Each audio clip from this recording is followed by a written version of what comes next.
महाशिवरात्रि के मौके पर सीएम पुष्कर सिंह धामी ने विधानसभा स्थित कार्यालय में पूजा अर्चना की। सीएम बनने के बाद पुष्कर सिंह धामी पहली बार अपने कार्यालय पहुंचे थे। इसके साथ ही सीएम धामी ने विधानसभा पहुंचकर लोगों को धन्यवाद भी दिया। तो सीएम ने विधानसभा स्थित अपने ऑफिस में पहुंचकर कामकाज किया। सीएम बनने के बाद पहली बार पुष्कर सिंह धामी इस ऑफिस में आए और यहां स्थित कार्यालय में उन्होंने पूजा अर्चना भी की, लोगों से मुलाकात की।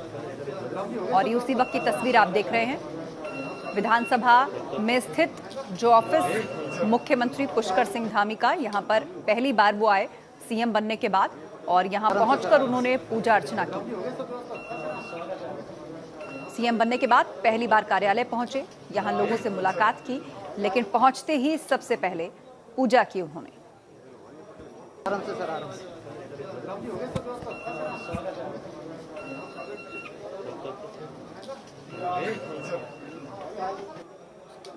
ये विधानसभा हमारा जो जनतंत्र है, लोकतंत्र है, उस लोकतंत्र का हमारा ये मंदिर है। जनता की जो भावनाएं हैं, ये हमारा लोकतंत्र का मंदिर है। और आज मैं मुख्य सेवक के रूप में पहली बार आया हूँ, लेकिन वैसे तो सैकड़ों बार, हजारों बार आना हुआ है, लगातार आता रहा हूँ। मैं उत्तराखंड के सभी शहीदों को नमन करता हूँ, उत्तराखंड की जनता को नमन करता हूँ और जो उनकी आशाएं हैं, जो उनकी आकांक्षाएं हैं, जो उनके ये सपने थे, मैं भगवान से प्रार्थना करूंगा कि उन पर जो है उनके सपनों को, उनकी आशाओं और आकांक्षाओं को पूरा करने के लिए मुझ में शक्ति दे। और आज महाशिवरात्रि का पर्व है, जिसे लेकर मंदिरों में सुबह से ही श्रद्धालु भगवान शंकर को जलाभिषेक करने पहुंचे हैं। हरिद्वार में दक्ष प्रजापति मंदिर में महाशिवरात्रि के मौके पर श्रद्धालुओं की लंबी कतार नजर आ रही है। कोरोना की वजह से हालांकि मंदिरों में ज्यादा भीड़ जुटने पर पाबंदी भी है। इसके लिए पुलिसकर्मी तैनात किए गए हैं। मान्यता है कि महाशिवरात्रि पर शिव जी को जलाभिषेक करने से सभी मनोकामनाएं पूर्ण होती हैं। जो महीना है, श्रावण का महीना जल तत्व प्रधान महीना होता है। भगवान शिव को श्रावण के महीने में, चतुर्मासी में शिव की आराधना की जाती है और भगवान शिव को गंगा जल सबसे प्रिय है, क्योंकि गंगा उनके मस्तक से निकलती है। इसलिए लोग दूर दूर से गंगा जल लेके आते हैं और भगवान महादेव पे चढ़ाते हैं। ममता विमल।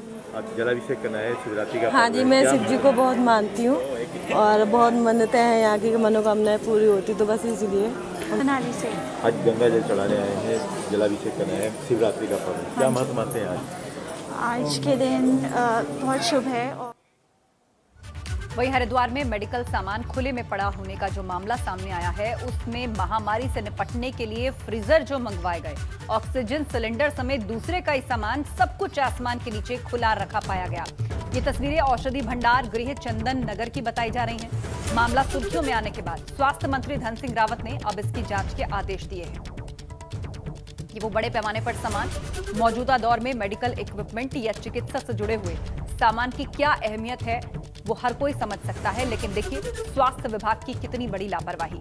कोरोना महामारी से निपटने के लिए जो मेडिकल उपकरण आया, उसमें फ्रीजर, ऑक्सीजन सिलेंडर, औषधि भंडार गृह चंदन नगर में कैसे खुले में पड़ा हुआ है।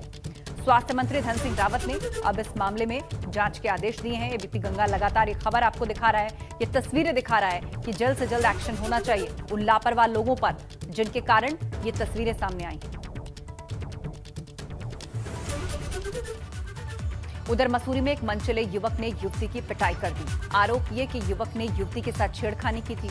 इस पर युवती ने मनचले युवक को सरेआम सबक सिखा दिया। युवती ने उसकी थप्पड़ और जूते से पिटाई की। बाद में युवक लड़की से माफी भी मांगने लगा।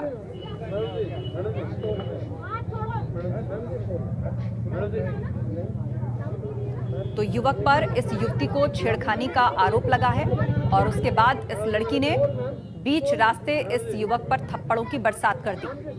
मनचले युवक की पिटाई की, ये लगातार सॉरी कह रहा था, आप सुन सकते हैं इस वीडियो में जो आवाज है, पर ये लड़की रुकी नहीं।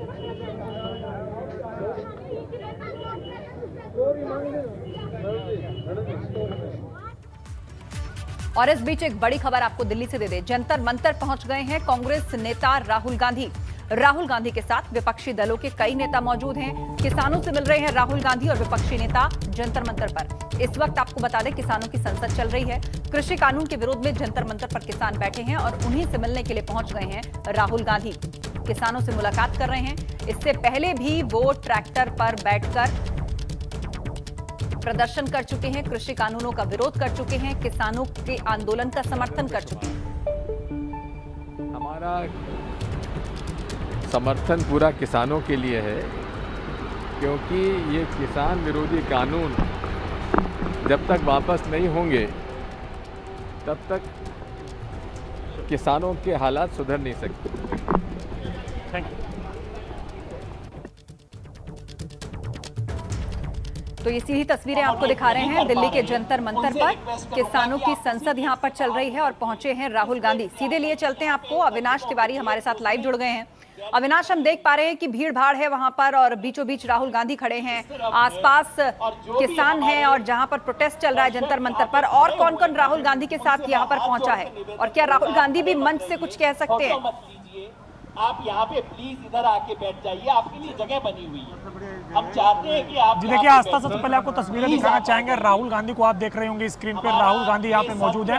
उनके साथ 15 दलों के नेता और भी यहाँ पे आए हुए हैं। समाजवादी पार्टी से अगर बात करें तो उत्तर प्रदेश में जिस तरीके से अखिलेश यादव लगातार कह रहे हैं कि किसानों को उनका समर्थन है, तो उन्होंने भी अपना एक प्रतिनिधि यहाँ पर पहुंचा है। समाजवादी पार्टी की ओर से राज्यसभा सांसद विशंबर निषाद यहाँ पे पहुंचे हैं और वो भी यहाँ पे मौजूद है, यहाँ पर बैठे हुए हैं। इसके अलावा अगर बात करें तो पंजाब कांग्रेस के सभी सांसद यहाँ पे मौजूद है। जहां तक बात रही कि कोई सांसद यहाँ पे उठकर मंच पे बोलेगा, तो ऐसा नहीं होगा, क्योंकि किसानों को ये समर्थन देने के लिए आए हैं और यहाँ पे कोई भी सांसद, चाहे राहुल गांधी हो चाहे कोई भी हो, कोई भी आकर यहाँ पे बोलेगा नहीं। सिर्फ उनको प्रत्यक्ष तौर पे समर्थन देने के लिए आए हैं, लेकिन यहाँ पे अपनी बात नहीं रखेंगे। हालांकि राहुल गांधी जब जंतर मंतर पहुंचे तो एक पोस्टर उन्होंने जरूर लहराया जिसमें लिखा था सेफ फार्मर सेफ कंट्री, यानी कि किसानों को सुरक्षित रखिए तभी देश सुरक्षित रहेगा। इस तरीके का उन्होंने पोस्टर जरूर लहराया। दिल्ली पुलिस 2 बसों में बाकायदा सांसदों को लेकर यहाँ पे आई हुई है। कांग्रेस पार्टी के कई सारे सांसद जो पंजाब से हैं वो आए हुए हैं। इसके अलावा अन्य दलों के सांसद भी यहाँ पे आए हुए हैं। आरजेडी की तरफ से मनोज यादव आए हुए हैं, डीएमके की तरफ से सांसद आए हुए हैं, शिवसेना की तरफ से संजय राउत यहाँ पे आए हुए हैं और भी तमाम सारे जो सांसद हैं अन्य दलों को वो यहाँ पे आए हुए हैं। और राहुल गांधी अभी आप देखिए यहाँ पे बैठे हुए हैं और किसान जिस तरीके से जंतर मंतर पर बैठकर अपना प्रदर्शन कर रहे हैं और अपनी एक अलग संसद चला रहे हैं। तो यहाँ पे जो आप तस्वीरें देख रही है किसानों के संसद की तस्वीरें हैं और जिस तरीके से संसद भवन के अंदर जो तमाम सारे जो सांसद रहते हैं उनके अलावा किसी अन्य को बोलने की अनुमति नहीं होती है, उसी तरीके से किसानों ने भी यहाँ पे प्रावधान कर रखा है कि किसानों के सिवा यहाँ पे कोई नहीं बोलेगा। जो भी नेता आएंगे वो यहाँ पे आए, बैठे, यहाँ जो हम अपनी संसद चला रहे हैं उसकी कार्यवाही देखें और प्रत्यक्ष तौर पे अपना समर्थन दें, लेकिन किसी को बोलने के लिए मंच नहीं दिया जाएगा, ये किसानों ने साफ तौर पे पहले स्पष्ट कर दिया। तो इसीलिए राहुल गांधी यहाँ पे देखिए पिछले 10 मिनट से आकर बैठे हुए हैं और उनके साथ तमाम सारे अन्य दलों के नेता भी यहाँ पे आके बैठे हुए हैं, लेकिन किसी को भी बोलने की अनुमति यहाँ पे नहीं दी जाएगी। हाँ, मुलाकात होगी, बातचीत होगी आपस में, लेकिन मंच से किसी को भी नेता को बोलने की अनुमति नहीं दी जाएगी और ना कोई नेता यहाँ पर मंच से बोलेगा। यहाँ पर सिर्फ बैठकर जिस तरीके से जो तमाम सारे किसान अपनी संसद चला रहे हैं उनकी कार्यवाही देखी जाएगी तमाम सारे नेताओं की तरफ से और अपना समर्थन उनको प्रत्यक्ष रूप से दिया जाएगा, क्योंकि राहुल गांधी भी यहाँ पे मौजूद है। इसके अलावा कांग्रेस के राज्यसभा में नेता सदन मल्लिकार्जुन खड़गे भी मौजूद हैं। लोकसभा में कांग्रेस के नेता सदन अधीर रंजन चौधरी भी यहाँ पे मौजूद है। शिवसेना की तरफ से संजय राउत यहाँ पे मौजूद है। एनसीपी की तरफ से भी उनका प्रतिनिधि आया है। और इसके अलावा अगर बात करें तो उत्तर प्रदेश में जिस तरीके से समाजवादी पार्टी लगातार कह रही है कि किसानों के साथ वो है और किसानों के लिए सब कुछ करेगी, तो उनकी तरफ से भी प्रतिनिधि भेजा गया है। विशंबर निषाद जो कि समाजवादी पार्टी के राज्यसभा सांसद हैं, वो भी यहाँ पे आए हुए हैं। चूंकि दिल्ली पुलिस ने जिस तरीके से किसानों को 9 अगस्त तक के लिए ये परमिशन दी है किसान संसद चलाने की, उसी के बाद अगर आज बात करें तो तमाम तरह जो विपक्ष के नेता हैं सुबह 10 बजे लोकसभा के अंदर बैठक करते हैं आपस में और बैठक करने के बाद ये तय करते हैं कि सभी नेता चलकर किसानों को अपना समर्थन सौंपेंगे और उसी के मद्देनजर ये सारे नेता यहाँ पे किसानों को अपना बिल्कुल। और राहुल गांधी भी उन्हीं के बीच में आप पहुंचे हैं और मंच पे हालांकि कोई नेता नहीं चढ़ेगा, वहां से कुछ नहीं कहेगा, लेकिन ये एक संदेश देने की कोशिश है उनके बीच में, उनकी संसद में शामिल होकर कि हम आपके साथ हैं। और आपने बताया कि समाजवादी पार्टी ने भी अपने एक प्रतिनिधि को भेजा है। बहुत शुक्रिया अविनाश, आप नजर बनाए रखिए। और अब अगली खबर की ओर बढ़ते हैं। परिसंपत्ति मामले पर होगी यूपी उत्तराखंड के बीच में बातचीत। कैबिनेट मंत्री स्वामी यतीश्वरानंद ने बयान दिया है और उसी महीने यूपी के सीएम योगी आदित्यनाथ के साथ भी एक बैठक होगी। इस बैठक में मुख्यमंत्री, सिंचाई मंत्री भी मौजूद होंगे। सिंचाई विभाग, परिवहन विभाग, आवास विकास समेत कई विभागों की परिसंपत्ति है यूपी के अधीन और उसको लेकर अब यूपी उत्तराखंड के बीच में बातचीत होगी। कैबिनेट मंत्री स्वामी यतीश्वरानंद ने यह बयान दिया और इसी महीने उत्तर प्रदेश के सीएम योगी आदित्यनाथ के साथ एक बैठक होगी जिसमें मुख्यमंत्री धामी और सिंचाई मंत्री मौजूद होंगे। वहीं उत्तरकाशी में जिला मुख्यालय से 12 गांव कट चुके हैं। नाकुरी सिंगोट मोटर मार्ग पर मलबा गिर गया है। भूस्खलन के बाद रोड बंद हो गई है। जान हथेली पर रखकर सफर कर रहे हैं ग्रामीण। लोगों की जान किस कदर आफत में है, आप तस्वीरें देखकर अंदाजा लगाइए। महिलाएं हो, बच्चे हों या रोजमर्रा आने जाने वाले लोग, उन सभी को इस तरह रास्ते पार करने पड़ रहे हैं। लैंडस्लाइड की वजह से बड़े बड़े पत्थर, मलबा सड़कों पर पड़ा हुआ है और उसी के बीच से जैसे तैसे रास्ता बनाकर ये सभी लोग आगे बढ़ रहे हैं। कितना रिस्क, जरा सा पांव फिसला कि नीचे गहरी खाई, पर बाहर जाने का रास्ता यही एकमात्र है और इसीलिए अपनी जान को जोखिम में डाल रहे हैं ये लोग। कर्णप्रयाग में सिनखाल गांव के पास लैंडस्लाइड हुआ जिस वजह से 2 मकानों को खतरा हो गया है। एक मकान के आगे लैंडस्लाइड होने से उसका मलबा दूसरे मकान के ऊपर जा गिरा है और मकान में मौजूद लोगों ने किसी तरह से अपनी जान बचाई है। तो भूस्खलन से मकानों को कैसा खतरा हुआ है वो आप देखिए। बद्रीनाथ हाईवे बाधित है। यहाँ पर एक लैंडस्लाइड का वीडियो किसी ने मोबाइल कैमरे से बनाया है। पहाड़ का एक बड़ा हिस्सा कैसे ढह गया आप दूसरी तस्वीर में देख रहे हैं और थोड़ी दूर पर गाड़ियों की कतार है जो पहले ही रुक गई, वरना यह हादसा बड़ा हो सकता था। लैंडस्लाइड के कारण मकानों को खतरा पैदा हो गया है। उनकी नींव कमजोर हो रही है, किसी भी वक्त उन पर भी कोई आफत आ सकती है। और अब बात ऋषिकेश की। यहां भारी बारिश के बाद गंगा नदी का जलस्तर बढ़ गया है। यहां पर पिछले दिनों मुंबई से कुछ छात्र घूमने के लिए आए थे जिनमें से 3 गंगा नदी में बह गए। उनकी तलाश जारी है। ये 5 छात्र आपस में दोस्त हैं और मुंबई से ये खासतौर पर ऋषिकेश आए थे। 5 डूब गए, 2 को हालांकि बचा लिया गया।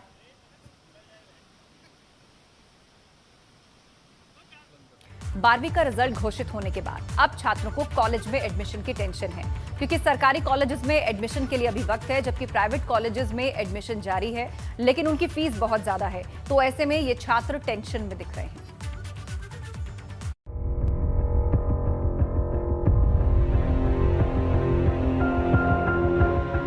बोर्ड का रिजल्ट आने के बाद अब छात्रों की टेंशन कॉलेजेस में एडमिशन को लेकर है। अभी तक सरकारी कॉलेजेस में एडमिशन शुरू नहीं हो पाए हैं जिस वजह से छात्र परेशान हैं। 16 से मेरिट फॉर्म भरे जाएंगे ऑनलाइन, तो हम चाह रहे कि काफ़ी लेट हो चुके हैं तो जल्दी कॉलेज खुल जाए जो पढ़ाई शुरू हो जाए हमारी। क्या थोड़ा सा लेट हुआ है, लेकिन क्या सब्जेक्ट वगैरह चॉइस कर लिए, क्या सब्जेक्ट लोगे, बीए में क्या करोगे? सर अभी सोचा तो नहीं है, पर अगर कॉलेज जल्दी खुले तो जल्दी सोच लें। छात्रों के मन में अपनी पढ़ाई को लेकर कई तरह से उलझने हैं। कोई छात्र इस बात से परेशान है कि वो सब्जेक्ट कौन सा ले। कुछ स्टूडेंट्स की चिंता एडमिशन शुरू नहीं होने को लेकर है। हालांकि 16 अगस्त से एडमिशन की ऑनलाइन प्रक्रिया शुरू होने जा रही है। 16 अगस्त से जैसा कि हमें निर्देशित किया गया है HNB गढ़वाल यूनिवर्सिटी के द्वारा, ये निर्णय एडमिशन कमेटी में हुआ था कि जो रजिस्ट्रेशंस हैं वो HNB गढ़वाल यूनिवर्सिटी से एफिलिएटेड कॉलेजेस 16 अगस्त से करेंगे और सारी की सारी एडमिशन की प्रक्रिया 30 सितंबर तक हमको पूरी करनी है और उसके बाद क्लासेस की प्रक्रिया है। उधर उत्तराखंड की यूनिवर्सिटी नई एजुकेशन पॉलिसी के हिसाब से छात्रों के लिए कोर्स डिजाइन कर चुकी है, लेकिन यूनिवर्सिटीज ये भी मानकर चल रही है कि एडमिशन में देरी की वजह से छात्रों की संख्या कम हो सकती है। ऐसा होता है कि निजी संस्थानों में तो छात्रों के एडमिशन हो जाते हैं और उसके बाद जो बचे होते हैं वो बाद में जब जेईई का एंट्रेंस एग्जामिनेशन होता है फिर बाद में मेरिट बनती है और तब वो बच्चे उसमें आते हैं, इसलिए वहाँ सीटें खाली होती हैं। इसी को ध्यान में रखते हुए कल अपने काउंसलिंग बोर्ड की बैठक बुलाई है।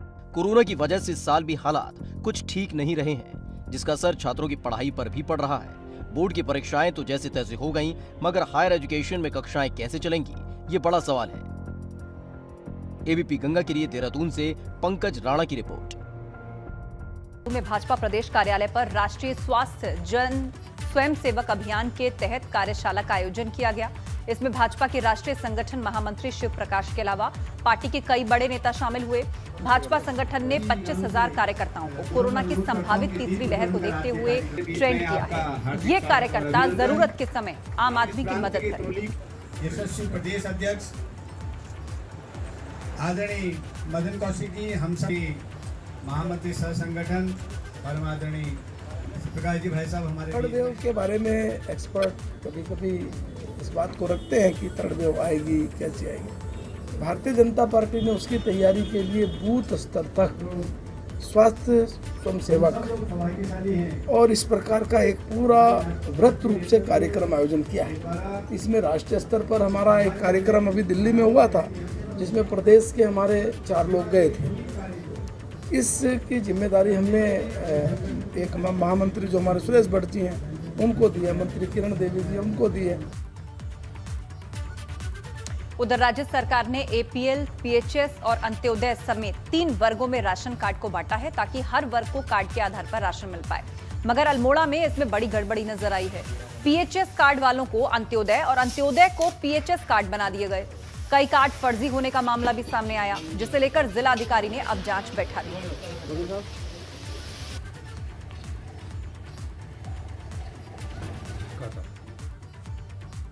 तो क्योंकि ये प्रॉब्लम बड़ी लार्ज स्केल पे और हमारे पे स्टाफ नहीं है, तो हम इसमें अब ये कर रहे हैं कि ग्राम सभाओं में प्रस्ताव करा के और जो हमारी सूची ओरिजिनल है और जो राशन कार्ड रजिस्टर होता है उससे वेरीफाई करा के जो भी एक्स्ट्रा कार्ड बने हैं उसमें बिना ग्राम सभा के, क्योंकि शासनादेश ये कहता है किसी भी कार्ड को डिलीट करना है, किसी भी कार्ड को जोड़ना है, चाहे वो अंत्योदय हो चाहे वो पीएचएस कार्ड है, उसके लिए ग्राम सभा का अनुमोदन जरूरी है। तो हम ग्राम सभाओं की विशेष बैठक आयोजन कर रहे हैं। उधर चंपावत के टनकपुर में राशन कार्ड में गड़बड़ी की बात सामने आ रही है। इससे लोगों को एसडीएम से शिकायत की गई। एसडीएम का कहना है कि मामले की जांच करवाई जा रही है। यदि कोई गड़बड़ी सामने आती है तो ऐसे लोगों के खिलाफ एक्शन होगा, साथ ही उनके राशन कार्ड को कैंसिल भी करवा दिया जाएगा। चोपता को मिनी स्कॉटलैंड कहा जाता है। इसकी खूबसूरत वादियां सैलानियों को बरबस ही अपनी ओर खींचती हैं। लेकिन इन दिनों चोपता में जहां गंदगी नजर आ रही है, कोविड कर्फ्यू में मिली छूट के बाद सैलानी पहाड़ों का रुख कर रहे हैं।